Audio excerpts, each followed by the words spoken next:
Welcome to the Genius Factory. Enjoy the video. You begin inside the Blogger app after signing in. Tap the plus new post to create a draft immediately. Explain why. Starting with title and labels organizes discoverability and SEO, so do that first. Once done, choose a template and visibility, public, private, or scheduled, to match your goal.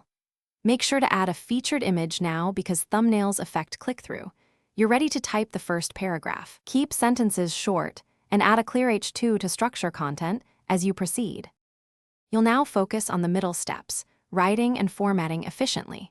Start with a concise intro, then add H2 headings to break sections. This helps readers skim and improves SEO.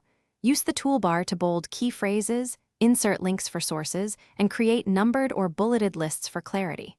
Once you add images or embed media, align and resize them so the layout reads well on mobile.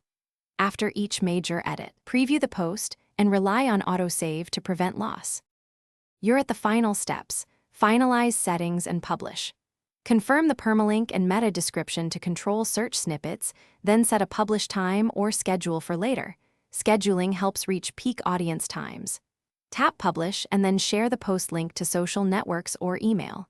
If something goes wrong, one key troubleshooting tip: verify your internet connection, force close and reopen the app, and check for updates or storage limits. These fixes solve most publish errors quickly and get your post live. Thanks for watching. If you found this helpful, don't forget to like and subscribe.